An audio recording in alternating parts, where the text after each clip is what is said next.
Welcome to episode 174 of the 10 Million in 10 Years podcast. I'm David, your host. I've got Scott Gregan with me today. And before we get into it, I just want to say a big thank you to our two sponsors, Tom Hardy from the Hancock Group and also to Casbolts, located at 6 Gaston Street, authorised Honda and Ducati dealer. Big thank you to those two sponsors, brands. I absolutely love working with you both. And now let's get into it.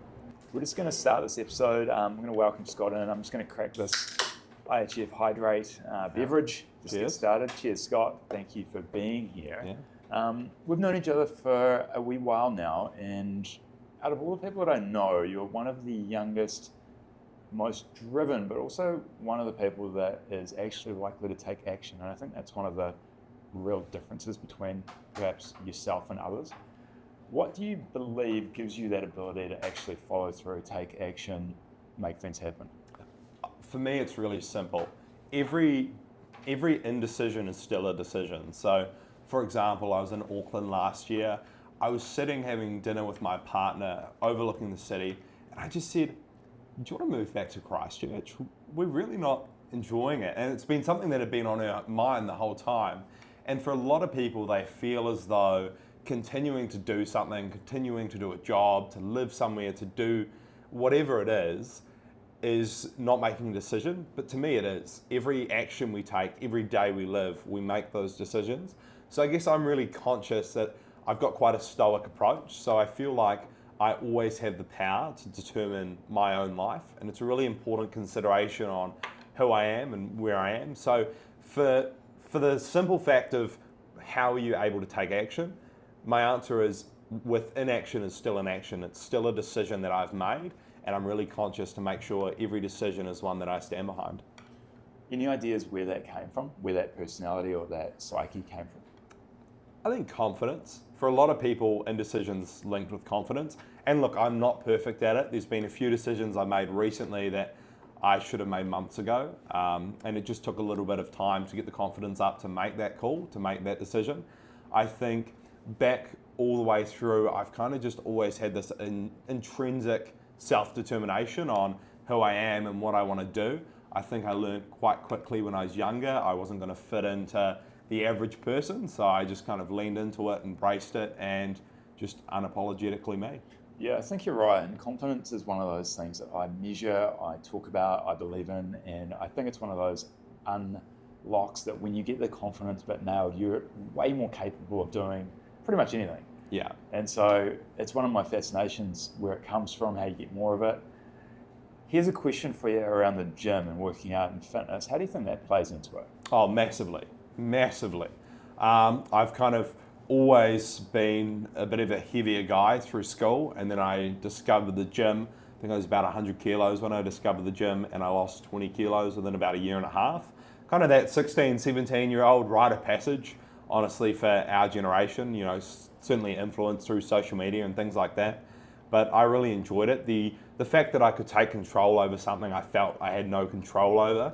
And yeah, I just really got into it, got really heavily passionate. I'm actually a qualified personal trainer. So just a bit of a side note, when I was at high school, on top of the million other things I was doing, because I was so passionate about the gym, I thought I'd love to be able to spread that passion out to others and help others feel as good as I feel. So went and got my level 5 and 6 personal training qualification. Yeah, right. Yeah. What prevented you from pursuing that further? Great question. Only being able to trade my time for money. So in that profession, you can get really great, and hey, I've met some awesome personal trainers. I had a personal trainer up in Auckland doing, well over 200 grand a year, but that's a 60-hour week and that's all his own labor. If something were to happen to him, he's got no safety net and he's not making money off anyone else. I think for me, I learned pretty quickly that that wasn't something that I was looking to pursue, because if I was looking at what my goals were and how that industry functions, they weren't necessarily aligned. So as much as I enjoyed it, I'm actually really, really great friends with the person that I trialed the personal training with. I trained them for about 6 months and really enjoyed it. But yeah, as much as I enjoyed it, it wasn't the means to the end for me. Yeah, I mean, it's one of those skills, one of those things that you've got under your belt, and yeah, it will always be there, right? That knowledge and confidence from that time of your life. So yeah, nothing lost there. Moving on to your current business. Distinct. Yeah, distinct, right? What do you want to know? Wow, I'm pumped about the old website, that's for sure. Yeah, no, I'm super happy actually. For those of you that don't know, I had the opportunity to build a website for David Mells, his coaching business Alt, which I'm sure he'll put a plug in, but I'll put a plug in here for you as well. I've actually been a client of David's for 3 or 4 months now. Yeah, minimum, Something like that. And it's been really great for me. David had a look at one of the websites we'd done and gave me a call and said, Scott, I want a website. And we delivered a product. So the product that we delivered with the Alt website is our 1-month website product. So essentially for me, I'm a business person through and through from the start. It's something I'm super passionate about. Marketing is a function of business, in my opinion. Some people see marketing as a function of art, but for me, it fits in that function of business. So whatever we provide, whatever product or service, it's really important that we do it around something that's going to help a business. So the way we did the Alt website, for those of you, go have a look, it's really cool. But what we did is under a month, we did all of the content. So that's written content, photo and video. We did the entire design and build, and we had it live within a month. The reason we've done that is to make it as efficient as we possibly can. The feedback we've got has been really great so far, but yeah, that's us. It's funny because I am skeptical, especially when someone tells me that they can do a website in a month. Like, it's just not generally how it works. And so when October 1st rolled around and you're like, here's the link, I'm like, Jesus. He's done it. He's done it. Yeah. And it looks great. Yeah. No, I was really excited. I think for a lot of businesses, just staying true to your word and what you're going to do is a form of marketing, Yes. right? So having that perception in the marketplace that you are trustworthy, you deliver when you promise that you'll deliver is really important. So for us, I suppose it's about making sure that if we've made a guarantee to you for that 1-month website, hey, it's happening. And I can't take credit for it myself. I work with a really talented team of individuals. So we have a really great videographer that we use. We've got a fantastic web designer and a few other people that kind of hold it all together. So it really is a function of the team, function of systems and processes, but it's something I was really excited to deliver, and it's something I'm pretty proud of, as you can tell. Yeah, I think you raised a really good point there about just doing what you say you're going to do, and that being a form of marketing in itself. I've told this example many times about the consultants up in Auckland that I used to do some rezoning once. Yeah. And they were similar. They were like, look, it's going to take X number of weeks, it's going to cost X amount of money, and we'll get it done. And when they actually followed through, executed, I was like, holy shit, this isn't what we're accustomed to, which is wild to me. But it's sort of the market we're in, right? Yeah. And I think a lot of the time, for me, I feel really passionate about if I give my word on something. So it's to a ridiculous degree. An example is, I said this year I was going to do a marathon. Now I had quite a large group of people that were going to do this marathon with me. We were going down to Queenstown. It was going to be awesome. But essentially everyone's pulled out. But I'm one of those people, I said I'm going to do it. I just can't not. So it's still happening. I'm the only one that's going to cross the finish line out of the 7 or 8, I think, that were signed up. Maybe a couple of others have stayed on. But yeah, it's really important. I think it's something, your word is something you always have.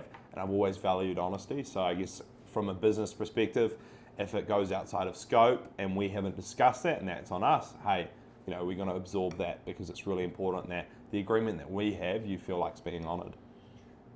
It's an interesting one, isn't it, with people and like flakiness and holding themselves to commitments. Like, where do you think that comes from, that flakiness? Do you think it comes back to confidence once again?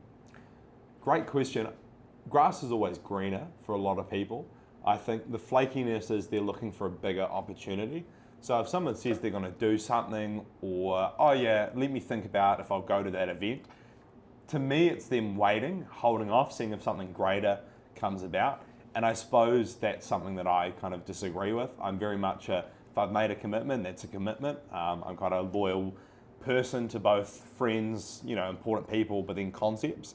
So I think it's a lot of people going, I'll commit to this at this current point, but if a greater opportunity comes around, then hey, I'm going to pursue that greater opportunity, which can be quite difficult because you can find, do you want to go to this event if it's a birthday party or whatever it is, and people are like, oh yeah, no, let me think about it, I'll get back to you, etc. they're kind of holding off and seeing, is there something else coming on? Mm-hmm. Is there something else? And then if there's not, oh great, we'll go because it's the lesser opportunity, or it's the only opportunity that we've got. But if something comes along that's better, then they'll go to that. So I think intrinsically it comes from a longing for a better opportunity, and that's why people are flaky. Yeah. Is that the young founders cohort that's been a bit flaky? No, young founders is great question. I think it's an interesting phase, right? It's an interesting group of people. So for anyone that doesn't know, the young founders, under 25, over $100,000 a year, full-time founders. And what we're looking to do is just share the whims of business together. But because of that stage of life and because of where we're at, it can be quite difficult. Videography shoots going over is a common one, things like that. But I think, again, as long as people are making a conscious decision that, hey, yes, I'll pencil in for something, but actually a bigger opportunities come my way, then so be it. It's up to them what their priorities are. But we actually had a really great meeting in the weekend. We had a great meeting at Bessie, which was awesome. And cash flow. Cash flow, David. Cash flow is what came through. It's what the young founders, it's what we're annoyed about. It's what we didn't get taught enough about at school. It's what we're all slowly figuring out, but we're getting there. Well, I mean, if it makes you feel any better, it's not just younger founders that struggle with cash flow. I think it's all businesses of all sizes. So, yeah, it's an interesting one. I think, when you get to the level that you can have some really great accountants and conversations, it's awesome. But it's often those smaller businesses that are struggling, trying to figure out, I've got all these signed contracts, but for some of them, the weather changes and they can't execute on that. Now, they might have tens of thousands of dollars of work ready to go, and a change hits their cash flow, or payment terms are another big one. People don't really realize, yes, you can say, hey, the invoice is due within 7 days, but as a general business function, people are expecting longer payment terms than that, and a lot of people just won't accept it. They'll go say, hey, the standard payment terms that's kind of what we adhere to as a business, therefore if you're working with us, then that's what we'll be looking for. That's it. So I talk a bit about building community and relationships and networking. So the young founders, so is it a regularly scheduled thing? Is it a ad hoc? How does it work? Great question. It's a bit ad hoc at the moment, to be honest. It's really been just figuring out what formats work, but it's something we're looking to regularly schedule. It's something I'm really passionate about. I think getting together good groups of people to help each other on their journey, or figuring out what they're doing, sharing struggles, can be really powerful. There's a lot of mistakes essentially that we're all making that we can learn from each other, and it's quite motivating to know that there are some other people out there doing that. But I think moving forward, it's going to be something that is bigger and bigger. It's something I am really passionate about. Being only 20, I've got 5 more years before I have to vacate. So it's just about building up a community where people, like an incubator for these people, for these businesses, and eventually it'll get to a really cool position where, if we have some 30-year-olds that have left the young founders, there can be some mentoring opportunities where people are going, they've got some pretty substantial businesses and they can take a mentee on. But although it's humble beginnings, I definitely have some big goals and some big ambitions for it. Yeah, I love it. Yeah, I've heard nothing but positive sentiment from the people that I know that are involved, and either see at the gym or just see around. It's really cool. It's really good. It's a good, wholesome thing. Is it guys and girls, or is it just guys? It's a mix. Yeah. To be honest, because of the way that the group's been formed currently, through just connections and knowing people, a lot of people through specific circles, if it's the gym or if it's someone like you that maybe knows how to put people in touch, it is only guys at the moment. It's not something that's intentional. If you're a young founder, if you're out there, if you're under 25, over 100K, let us know. We're keen to expand the group, essentially to as many young founders who are out there within that bracket. I mean, it's not only females that are underserved in that community. There's definitely a lot of tradies that would be great in that. I know there's some entrepreneurial tradies out there that have maybe left school a little bit earlier or not gone to university, so they've already got their qualification and they're already going out on their own. So that's definitely another bracket that would love to have them come along. But it's nothing that exclusive. It's really just something that's been mashed together, and as we expand the audience, then we'll let sleeping dogs lie. Those are the 2 criteria, and we'd love to see them. That's cool. So what happens at 25? You get kicked out? Great question. I think so. I think it's nice just to have, like, we can have an alumni, which would be really cool, but essentially just to have this community that, I mean, imagine if it's 100 members. Imagine what that's like. That's where cool. You're going, there's 100 passionate young business people actually making an impact and making a change. Yeah. And then from that, if there's an alumni group, that'd be quite powerful, or if it's a cohort or whatever function it is. But I think as a young business owner, as any business owner, it can be really isolating for you. And it's hard because a lot of the time you don't feel like people understand the struggles that you're going through. And there are a lot. We talk about cash flow kind of jokingly, but for a lot of people, business owners, can keep you up at night. Like it's scary stuff. These aren't just cookie stands either. A lot of these people have genuine, large-scale businesses. They've got staff. I think the largest young founder has 4 staff, and there's a few with, 3, 4, that kind of range. So there's salaries, there's payroll, there's those things that they've got to worry about and consider. So it's definitely something that I think provides real value. I love it. I absolutely love it. Yeah. Keen to see where that goes. I guess part of that is leading on to the 12-month anniversary chat. I love to get guests back in a year's time, approximately, just to see what they're up to. And then also having an opportunity right now to make some predictions on the next 12 months. Yeah. It's a bit of fun. It's a bit of a, it is. a bit of a gamble, of course. So you're asking me for my 12-month predictions? Yeah, like where do you think you'll be? What do you think will be different? What do you think you'll be focused on? What do you think you will have ticked off, other than the marathon, of course? Yeah. Great question. 12 months, where am I? What am I doing? Some stability in the business. And when I say that, I mean recurring revenue with really great relationships with clients. And looking at essentially, if I can have recurring revenue that's profitable and then take something like a project as an extension on that profit, that would be the ideal in 12 months from a business time. Capabilities wise, it's something I'd love to expand upon. Just making sure that we recommend the right product for a client, not because it's something that we service. So I'd love to have a bigger team. At the moment, we've got some staff that are part-time that I'd love to be full-time on it. And then beyond that, probably an additional 2 or 3 staff in that 12-month time frame would be great. So yeah, recurring revenue that I'm really confident with at a larger scale, and then additional staff, and then subsequently with additional staff, additional capabilities, and then I'd be happy. If I can do that in my 12 months, I'll be a happy chap. And the marathon. And the marathon. I mean, the marathon, it's got to happen. I genuinely might have to drag myself across the finish line, but I've just said I'm going to do it, and I feel like it's one of those things where if I go back on my word to myself, it's just a slippery slope. Well, it just erodes that proof, isn't it? Yeah. It erodes that proof that you can do what you say you're going to do. Yeah. What about the current offering? Do you want to talk a bit about that, just in terms of the slight shift or maneuver that you've recently made from positioning as a full service to more of a productized based offering? I really like it, and so for sure. Can hear more. So obviously, as a business, a core value is really critical and important to successful business. Our core value is simply business-minded marketing. That's it. If you want to summarize it, it's that. So what that means is a lot of us have a business focus on actually, this has got to deliver practical outcomes.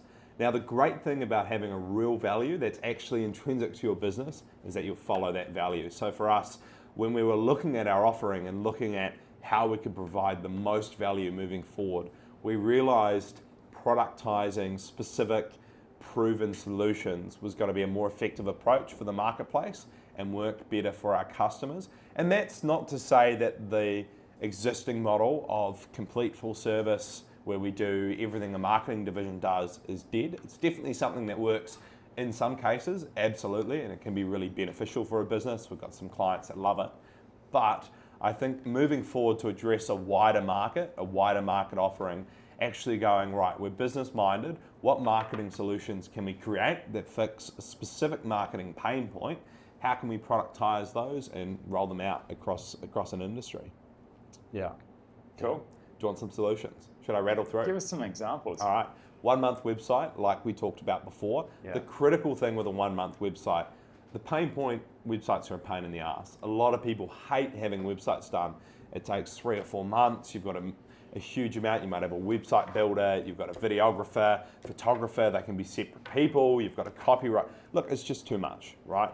Business owners focus on what they do and they excel. If they spread too thin, then they don't. It's as simple as that. So for us, we go, right, if we can take the entire creation process, which starts from a design briefing, you're looking at what copy you want to show. Based on those, you're going to go, okay, what content do I need? And then you've got to actually build the website itself, and then you've got to publish it. That whole process, there's lag. And by taking that entire process and using key capabilities and staff within our company, what we're able to do is take that lag away and make it really streamlined and efficient. So my pitch is, in under a month, with 5.5 hours of your time, I'll have a website delivered. Now, there's a few caveats depending on the size and complexity of the website, but if you ever look at Altco, it's within that context. Altco.co.nz. Altco.nz, and then I suppose we're on to some of our other solutions. Social media feels like a tea party, and a lot of businesses don't feel like they're invited to the tea party. So what we do is we say, right, is there a value to your business using social media? What is it? Great question to start with. Great question to start with, because I'll be honest, David, you've got to figure out why you're doing a certain marketing function, right? Why does it make sense? So one of the clients that we niche down in is car yards. Now, Trade Me have a monopoly on the online marketplace for car yards. A lot of car yards are spending tens of thousands of dollars a month on Trade Me fees. So the thing is, if we can create another digital avenue that can bring in customers using organic social media, we give the car yards the power to control that as opposed to Trade Me. If they want to put a car online, it's a much lower barrier to entry than using Trade Me, and it's working really well for some of our clients, keeping them top of mind. It's a specific solution that we've got. Another one is website content, making sure that they're dominating on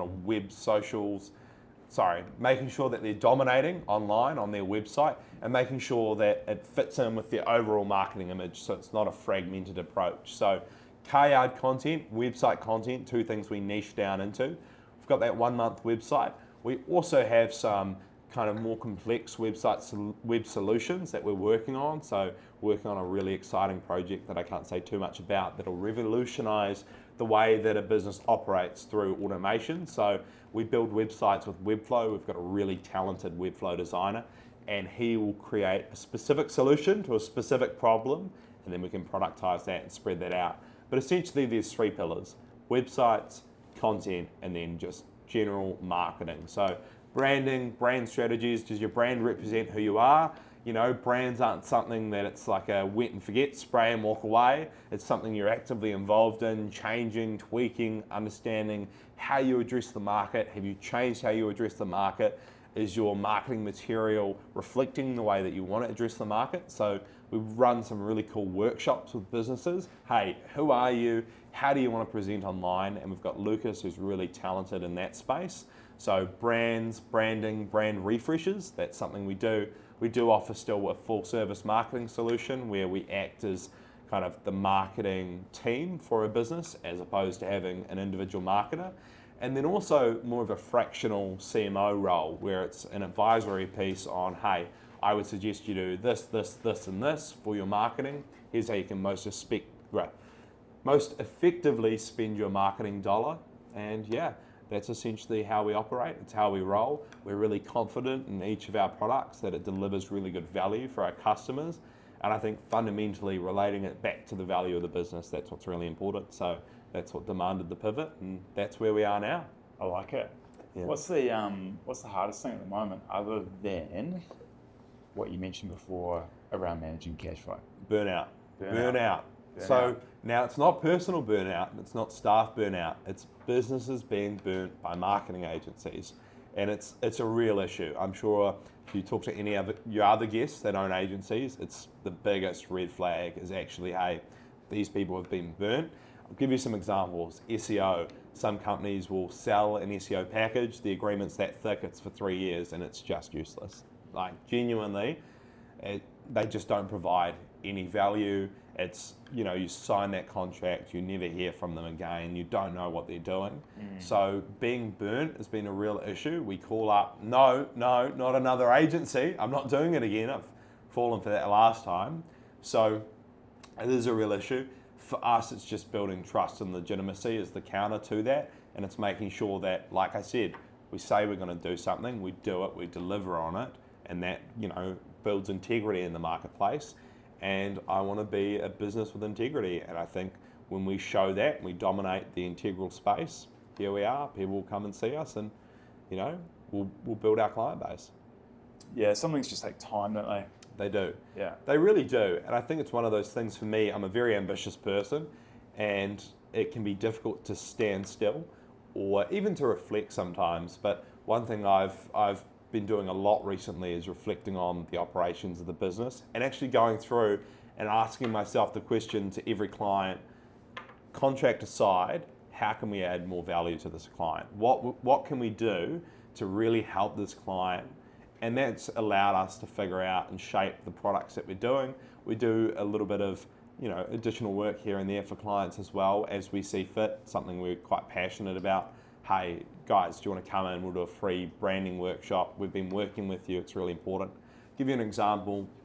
We were doing SEO for one of our largest clients and the SEO was based on a Wix website. Now, our SEO was still effective and we were still increasing their SEO score, increasing their search results, but fundamentally it wasn't as good as it could have been because of the use of a Wix website. Now, we could have gone to them and said, hey, 20, 40, 30, however much, $30,000 will build you a new website. But actually we said, no, what we're going to do to make sure that we're providing the best value is we'll build them a new website free of charge because they're paying for SEO and we want to make sure that that SEO is delivering. We need the highest quality platform to push that out. And in terms of technical details, I'd have to get Alex to come on and talk about that, but it's helped that business hugely in their ranking. So it's just an example of, retrospect, looking back at what we've done, how can we provide more value to the businesses? And look, it always pays off. If that's brand loyalty, if it's recommendations, if it's advocacy, whatever it is, I've honestly found that give an inch, they'll give you a mile. Yeah, I like it. Yeah. I enjoy the content that you've been putting out as well recently. Yeah. So like the Rolex one comes to mind. Yeah. No, I think for us, it's an interesting one because you've got the work that you do, which you really want to show online, and that's really important. But then also there's a scope within that of how do you make something super entertaining if it's not something that has a mass market appeal.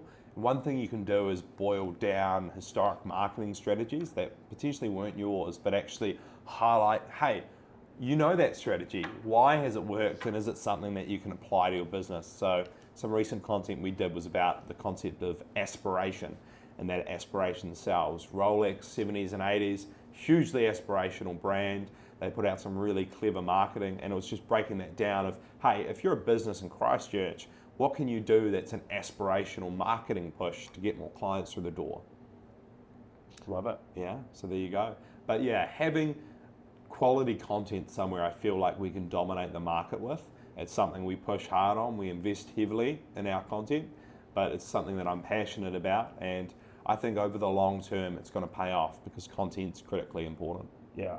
I'll ask you a question, David. Podcast can flip around. In terms of, the coaching, do you want to tell me a little bit about that? I suppose I signed up 4 months ago. What have you enjoyed the most about our coaching sessions, and how do you feel like that's delivered value? As I mentioned at the very beginning, it's your ability to act and actually follow through. I think that's something that really just stands out, head and shoulders above everything else. Like your drive's one thing and your ambition is one thing, but if that's not coupled with action, it's useless. Yeah. And so when we're pre-planning the episode and talking about what makes you different, I think that's why I came back with the fact that you've got to combine those two things together, because otherwise it's just talk, right? Yeah. And talk's cheap, as they say. Talk's very cheap.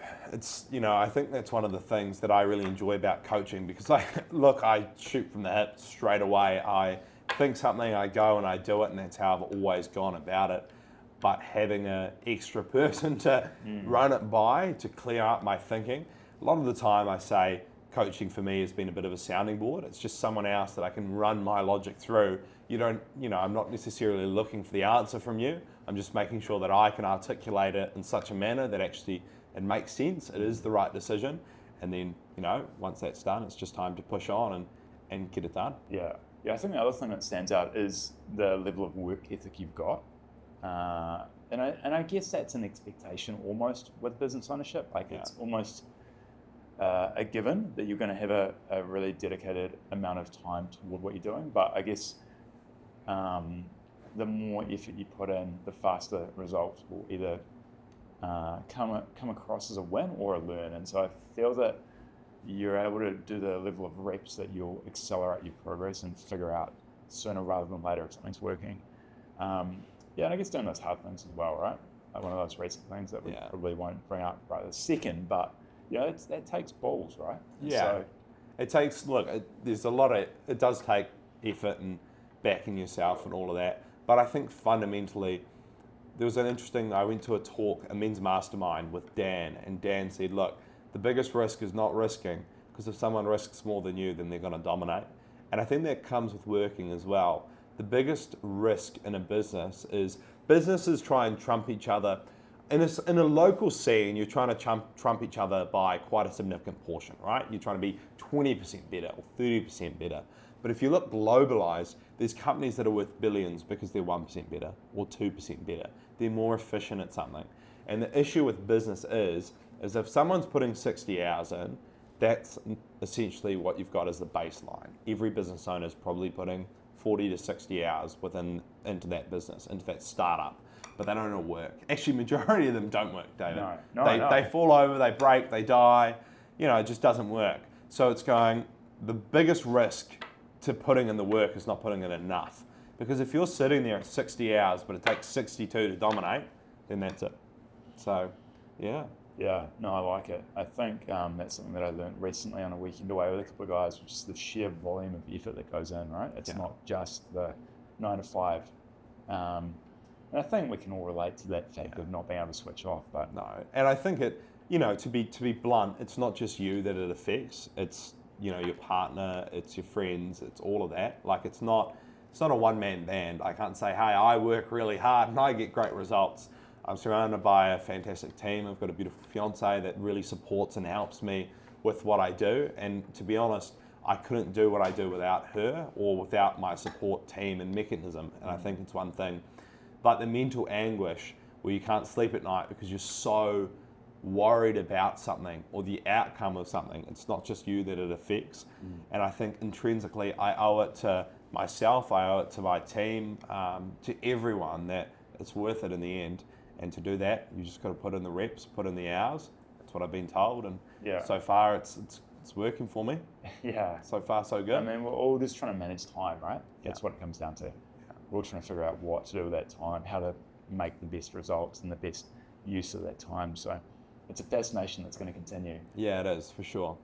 But I guess, doing the hard things and taking a risk are two things that come to mind. Yeah. So.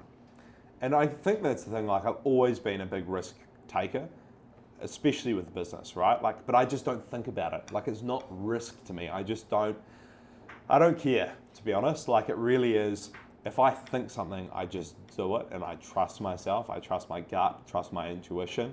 I've made some big calls that I really just make based on my gut straight away, I think for me, moving to Auckland, looking at business opportunities up there was, some would say it was a big risk, but so was staying in Christchurch, and it was about moving back. Same thing. Is it a big risk to move back? All that I've built up there, it is, but there's a risk in staying there. Everything has a risk, and I suppose I back myself. I know when it's time to say, hey, it's not worth it anymore. It's time to move on, and yeah.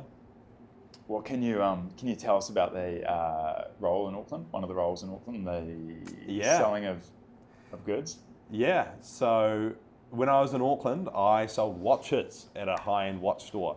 So deeply passionate about watches. I'm really a nerd on that entire topic, to be honest.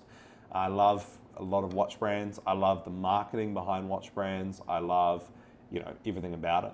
So anyway, I worked at Partridge Jewellers in Auckland. I essentially walked in, handed my CV and said, hey, I love watches. I actually had been in a store previously, and they were talking to me, and they were saying, "Oh, would you be interested in a job?" So I said, "Oh yeah, I'll drop off my CV and see."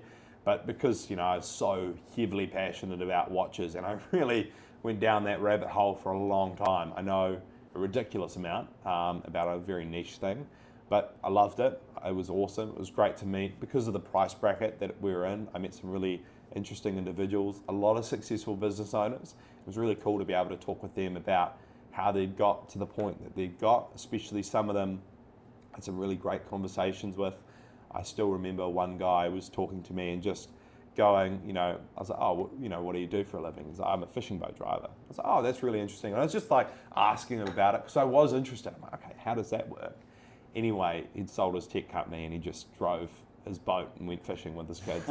And it was, So when I was talking to him about it, he was just talking about, I said to him, "If you don't mind me asking," because we built quite a lot of rapport by this was the second or third time in, was it worth it? And he said, like, he was there with his whole family and they were all said, like, it was really difficult. It was hard, but it was, it was worth it for him. And I think that was, to me, that was really motivating, and it was something I really enjoyed. I'll always look back at that time as it's essentially, it's a part-time job that I had when I was at university, but I loved it. I was quite good at it. I actually sold quite a few watches, so I was pretty chuffed. I was only there for 6 or 7 months, something like that, just working part-time. But, I was really blessed with the opportunity because they said, just go for it. We'll treat you like any other salesman. It's not like you're a junior or anything like that. You're here to sell watches. As long as you, act as if you're any other one of us. The commission structure was the same. Everything was the same. And I like to think that I did a good job and sold some watches for them. Was there anything that stuck out to you that you wouldn't have expected? Was there anything that perhaps was not what you predicted it would be? I think an interesting take. I kind of knew it. It was quite reassuring in some respects. You'd sometimes have people come in on a lunch break, in a full suit, quite swanky, pretty, snappy, and maybe they don't have as much time for a conversation, and they're quite efficient, and they're quite demanding on price or a discount, something like that. And then you'd have someone walking on a Tuesday, flip-flops, shorts, t-shirt, and they'd be one of the biggest spenders that they have. You really can't judge a book by its cover, I can promise you that. It was something that we definitely learned. There was no correlation between how someone presented themselves in terms of, they still presented themselves nicely, right? But you get someone in a shiny suit versus someone in a polo and shorts, and there's really no differentiation. It's sometimes the opposite, actually. Those that don't have to wear a suit, they can wear whatever they want. They're the biggest spenders. Yeah, there's all kinds of memes on that, isn't there? Like, millionaires look like they're well dressed. Yeah, billionaires look like they're just comfortable. Yeah. And I guess maybe there's some kind of correlation there too around people that are nice and friendly and easygoing, and maybe the ones with more money, whereas the ones that are perhaps pretending to have money, are maybe not. I don't know.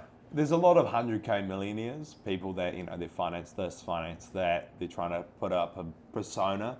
And then the people that have money just honestly don't care. Different, right? They're confident in themselves. They don't need any form of external validation. They are who they are. They do what they do, and that's that. If you like them, you like them. They've got quite a close-knit, good circle of people that they associate with, and that's it. Yeah. What was your first business that you ever started?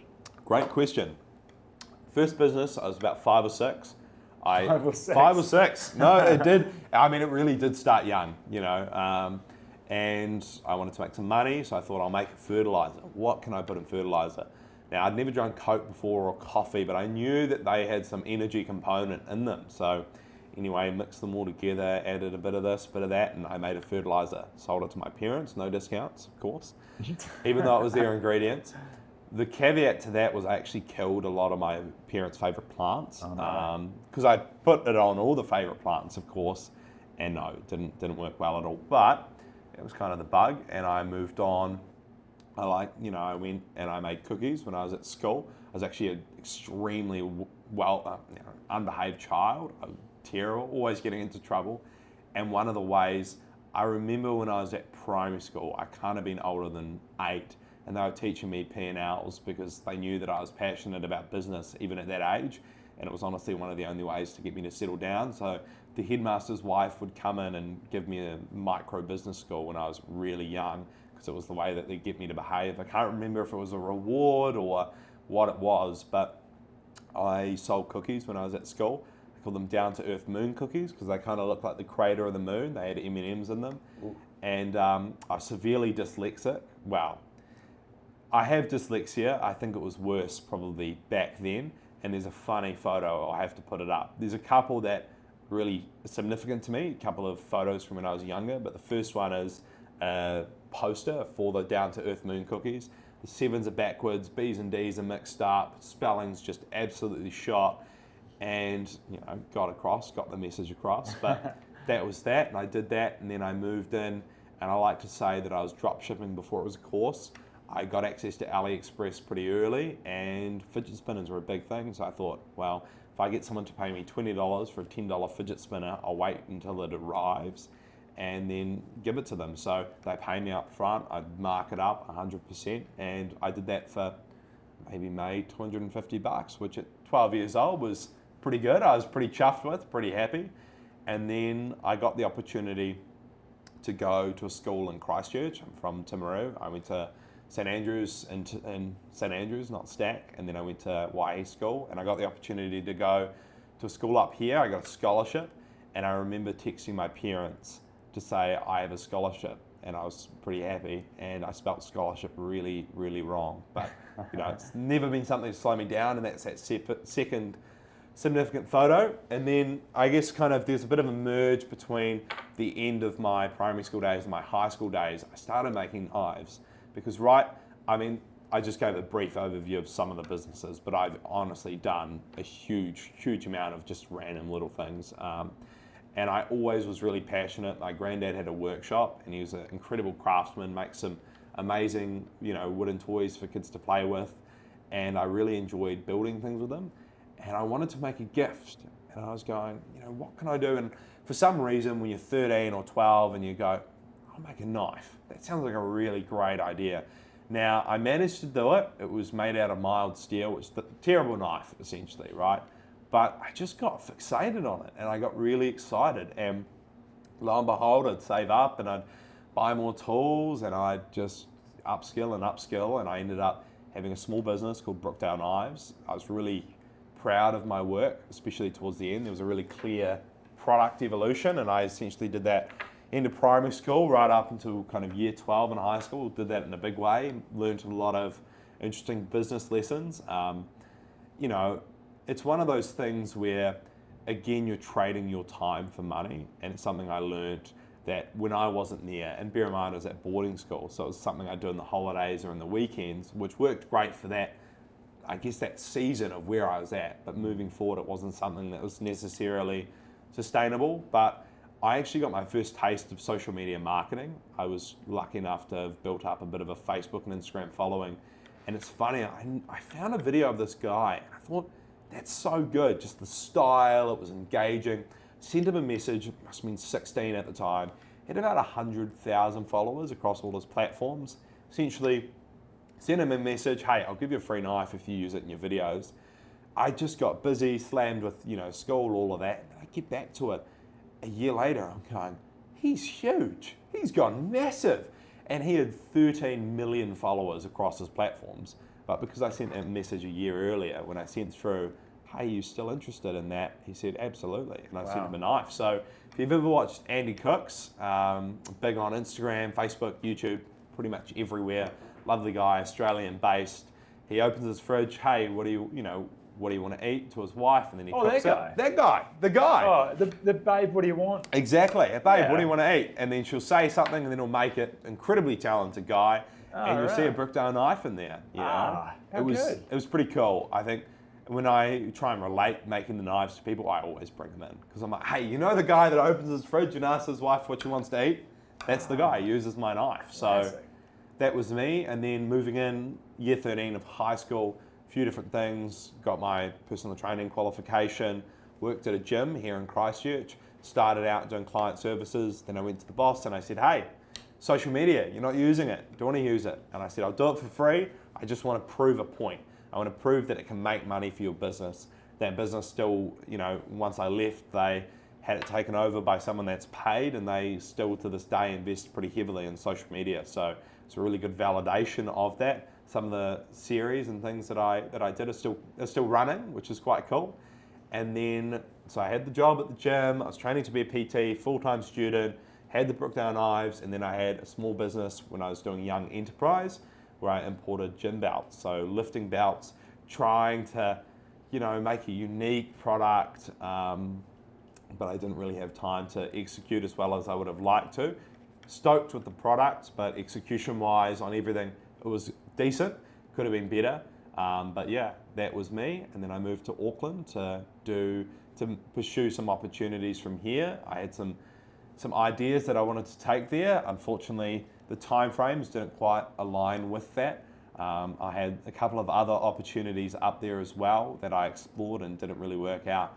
Now, I was still doing university at that point, but I was going, is it for me? I actually applied for an MBA program when I was 18. I emailed UC, I emailed the University of Auckland. I said, hey, I know I'm not the average guy to be applying for this. I'm not 30 plus. I don't have the traditional experience. But my pitch is I can add existential value to your cohort because it's different and it's new. These guys, they know what they do, the guys and girls, but honestly, there's quite a specific vein of people that would do an MBA. I'd be able to bring in some fresh blood, new concepts, different ideas. And I jumped on a call and I talked to them about it. And they were really nice, but they said, look, you just haven't managed staff. We get all the stuff that you've done, but you haven't managed staff. And that was the thing. So I went, okay, kind of put that on the back burner, continued with my degree, realised, hey, Auckland's not for me. Okay, I'll transfer to Canterbury, University of Canterbury. And then that was earlier this year.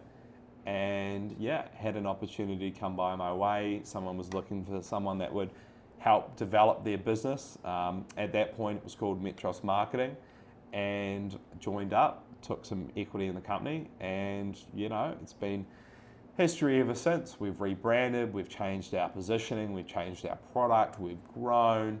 It's been a lot of fun. I made the decision about, it's got to be 2 or 3 months ago now. I was over in France actually doing some university over there, and I said, nah, it's not for me. This is not where I'm at. It's not where I'm meant to be. I really want to grow this. I'm all in, right? But if I'm not physically all in, it's pretty hard to rally people behind you, to rally a team, to build a business. If you go, oh, sorry guys, let's just halt all economic activity. I'm going to go to university for a couple of days. Even if it's 2 days a week, still. So made the call, pulled out of university, and here I am. The power of travel, right? The power of travel. I think I learned a lot. I've travelled a little bit recently, which has been really nice. Went to Asia for the first time last year, Southeast Asia, which was amazing. I loved the entrepreneurship there. Small roadside stalls, people doing different bits and pieces. It was really cool to see. And then, yeah, Europe was definitely eye-opening. It was amazing to see how things functioned over there. And, exploring, I went to 3 universities and I didn't finish one of them. But yeah, no, I really enjoyed traveling, and it definitely gave me a bit of clarity on who I was and where I'm ready to go. Do you think at some point you'll go back to the MBA program?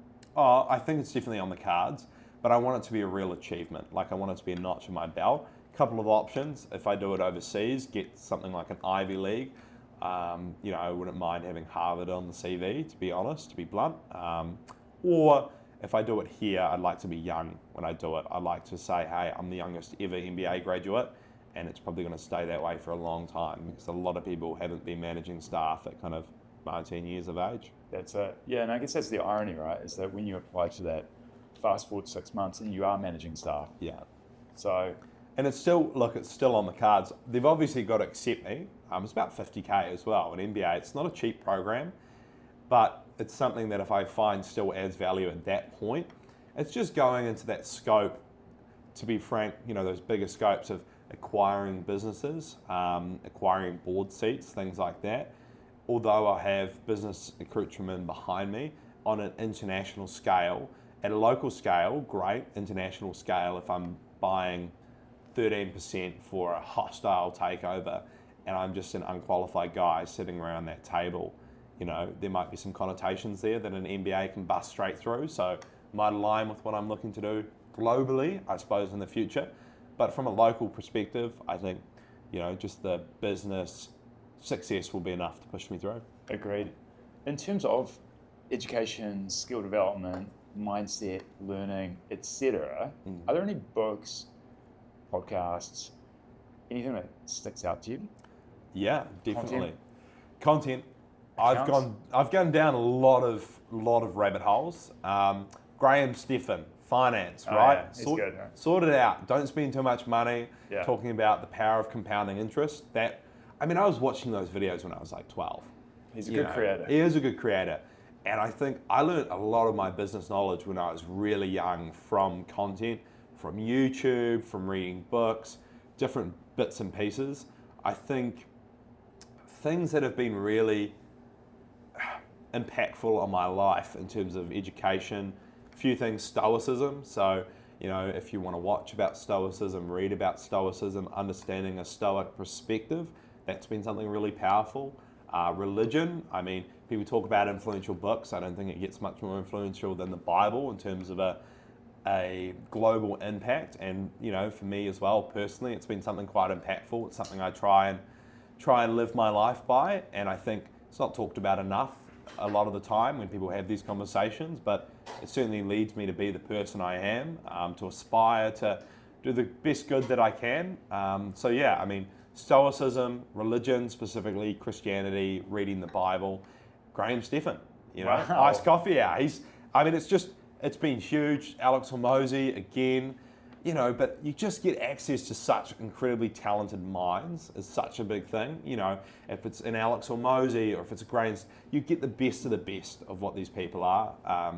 That would be Graham Stephan, Alex Hormozy, Stoicism, and just sit down, read the Bible, talk about religion, watch, Stuart Knuckle, someone like that, and that's that.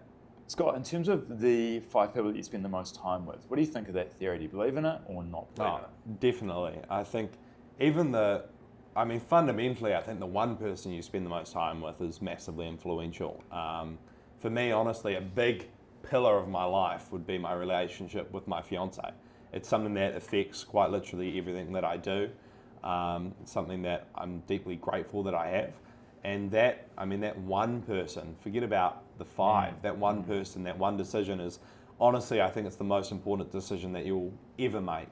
And it's definitely something that I'm very blessed and lucky with the outcome that I have. And then you look at the 5 and you go, huge impact, right? I've been really lucky with that young founders crowd to find some really passionate young founders, some great people. And I don't need a lot. I really don't. And I don't want a lot. I just want some really cool people that I believe in them, they believe in me. And honestly, my friends are like brothers to me. Like the relationship that I have with them is beyond, anything. Like I'm deadly loyal. And that's important to me because they're loyal back, and off the back of those relationships helps me prosper. Yeah, that's a really good point actually. The one person. Don't worry about the top 5 people that spend time with. The one person.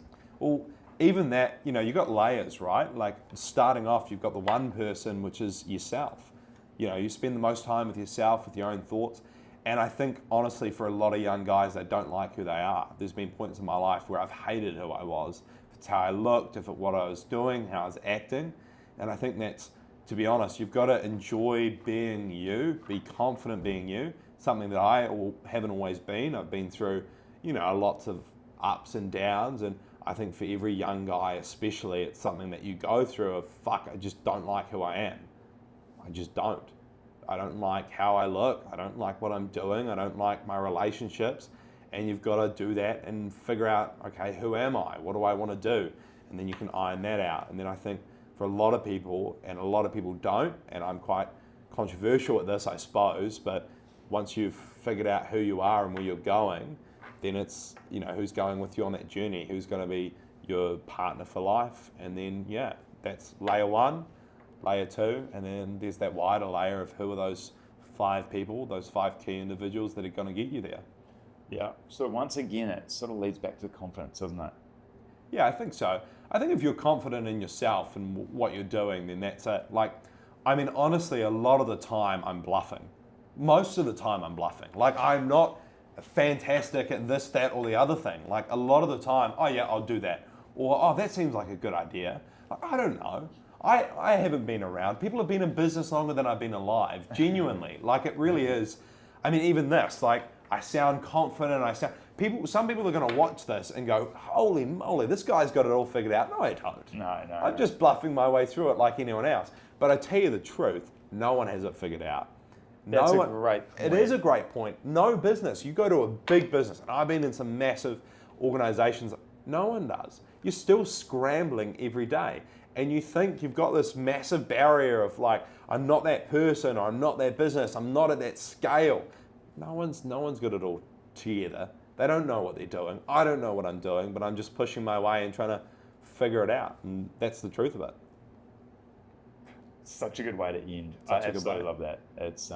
It's really easy, I think, for people to perceive that we've all got it figured out. Yeah. Or that maybe people that are putting out content or in businesses or at a certain level have got it figured out, but we are all in the process. Yeah. And I think that's that imposter syndrome, is realizing that, you know, we're all making mistakes. I'm making big mistakes. This year I've made huge mistakes. You know, I've made mistakes that, you know, at one point we made a hiring decision that wasn't right for the company and we had to let that person go, and I take that on. That was my fault. I made the call. I said, let's do it. It wasn't the right fit and it wasn't well ironed out. It didn't work, and essentially it cost someone their job. And that's a weight that I have to take on. It's something that I made the mistake. I've lost contracts based on mistakes that I've made, different bits and pieces. I haven't identified something. I might have jumped the gun, whatever it is. Like, I'm constantly making mistakes. I'm constantly screwing things up. I don't think I've got it all figured out, but I just get back to it, keep on chugging, and hopefully in 12 months I hit those targets that I'm aiming for. And then back again to the execution over talking. That's why you've been able to make mistakes, though. So that's the important takeaway here. Yeah, definitely. It's just to do more and get out of your head, get out of your own way, and follow through. Conclusion-wise. Conclusion. All right, let's do it. Conclusion to the camera. First conclusion, thank you to David for having me on the podcast. I've been a coaching client of David's, like I said. Highly recommend it for anyone out there that's looking for a sounding board, a different perspective, someone that'll really help them grow in a business, especially if you're young like me and you're going, I don't know everything. It's always nice to have someone with a bit more experience. And then, thank you for having me on the show. Thank you for everyone for listening and watching. And no one's got it figured out. Just keep pushing and we'll see what happens. Thank you, Scott. I really appreciate that nice sentiment. worries. I appreciate your business and I appreciate you being here today. It's a real pleasure to see someone that's passionate about figuring it out, making moves, getting it done, and building a community along the way. Yeah. So thank you very much. We'll see you back in the next one. See you in the next one.